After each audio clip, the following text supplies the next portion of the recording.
Hi hello ಎಲ್ರಿಗೂ ನಮಸ್ಕಾರ. Welcome to spicy ಊಟ. ಬೀಟ್ರೂಟ್ ಪಲ್ಯನ ತುಂಬಾ ಸುಲಭವಾಗಿ 5 ನಿಮಿಷದಲ್ಲಿ ಟೇಸ್ಟಿಯಾಗಿ ಹೇಗೆ ಮಾಡೋದು ಅಂತ ತೋರಿಸ್ತಾ ಇದ್ದೀನಿ. ರಕ್ತಹೀನತೆ ಇರೋರು ವಾರಕ್ಕೆ 2 ಸತಿನಾದರೂ ಇದನ್ನು ತಿನ್ನೋದ್ರಿಂದ ಹಿಮೋಗ್ಲೋಬಿನ್ ಲೆವೆಲ್ಲು ಬೇಗ ರೈಸ್ ಆಗುತ್ತೆ. ಅರ್ಧ kg ಬೀಟ್ರೂಟು ಸಿಪ್ಪೆ ತೆಗೆದು ಈ ರೀತಿ ತುರಿದು ಇಟ್ಕೋಬೇಕು. ಈಗ ಗ್ಯಾಸ್ ಮೇಲೆ ಒಂದು ಕಡಾಯಿ ಇಟ್ಕೊಂಡು ಅದರಲ್ಲಿ 2 ಟೇಬಲ್ ಸ್ಪೂನಷ್ಟು ಎಣ್ಣೆ ಹಾಕ್ಕೊಳ್ಳಿ. 1 ಸ್ಪೂನು ಸಾಸಿವೆ, ಜೀರಿಗೆ, ಉದ್ದಿನಬೇಳೆ, ಕಡಲೆಬೇಳೆ ಹಾಕಿ ಇದನ್ನು 1 ನಿಮಿಷ ಫ್ರೈ ಮಾಡಿ ಆದಮೇಲೆ 1 ಈರುಳ್ಳಿ ಹಾಕಿ 6 ಹಸಿಮೆಣಸಿನ್ಕಾಯಿ, ಸ್ವಲ್ಪ ಕರ್ಬೇವಿನ ಸೊಪ್ಪು ಹಾಕಿ 1 ನಿಮಿಷ ಫ್ರೈ ಮಾಡಿ. ಈರುಳ್ಳಿ ಸ್ವಲ್ಪ ಫ್ರೈ ಆದರೆ ಸಾಕು. ಈಗ ತುರಿದಿಟ್ಕೊಂಡಿರುವಂತಹ ಬೀಟ್ರೂಟ್ ಹಾಕಿ ಇದಕ್ಕೆ ರುಚಿಗೆ ತಕ್ಕಷ್ಟು ಉಪ್ಪು ಈಗಲೇ ಹಾಕಿ. ಬೇಗ ಬೇಯುತ್ತೆ ಉಪ್ಪು ಈಗಲೇ ಹಾಕೋದ್ರಿಂದ. ಹಾಕಿ ಆದಮೇಲೆ ಈ ರೀತಿ ಮಿಕ್ಸ್ ಮಾಡ್ತಾ 3 ಮಿನಿಟು ಮೀಡಿಯಮ್ ಫ್ಲೇಮಲ್ಲೇ ಫ್ರೈ ಮಾಡಿ. ಯಾವುದೇ ಕಾರಣಕ್ಕೂ ನೀರು ಹಾಕಬೇಡಿ. ನೀರು ಹಾಕಿ ಬೇಯಿಸೋದ್ರಿಂದ ಇದರ ಟೇಸ್ಟು ಚೇಂಜ್ ಆಗುತ್ತೆ.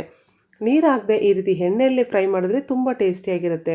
ಈಗ 1 ಸ್ಪೂನು ಖಾರದ ಪುಡಿ ಹಾಕ್ತಾಯಿದ್ದೀನಿ. ಖಾರ ನಿಮಗೆ ಇಷ್ಟ ಆದರೆ ಖಾರದ ಪುಡಿ ಹಾಕಿ, ಇಲ್ಲಾಂದರೆ ಮೆಣಸಿನ್ಕಾಯಿ ಎಷ್ಟು ಬೇಕೋ ಅಷ್ಟು ಹಾಕ್ಕೊಳ್ಳಿ. ಈಗ 1 ಕಪ್ಪು ಹಸಿ ತೆಂಗಿನಕಾಯಿ ತುರಿದು ಹಾಕಿ ಇದನ್ನು ಈ ಟೈಮಲ್ಲಿ ಹಾಕೋದ್ರಿಂದ ಇದ್ರ ಟೇಸ್ಟು ಮತ್ತಷ್ಟು ಜಾಸ್ತಿ ಆಗುತ್ತೆ. ತುಂಬ ಟೇಸ್ಟಿಯಾಗಿರುತ್ತೆ. ನಮ್ಮ ಹಳ್ಳಿಗಳಲ್ಲಿ ಇದೇ ರೀತಿ ಮಾಡ್ತಾರೆ. ಈ ರೀತಿ ಎಲ್ಲ ಮಿಕ್ಸ್ ಮಾಡಿ ಆದಮೇಲೆ ಸ್ವಲ್ಪ ಕೊತ್ತಂಬರಿ ಸೊಪ್ಪು ಹಾಕಿ ಮಿಕ್ಸ್ ಮಾಡಿ.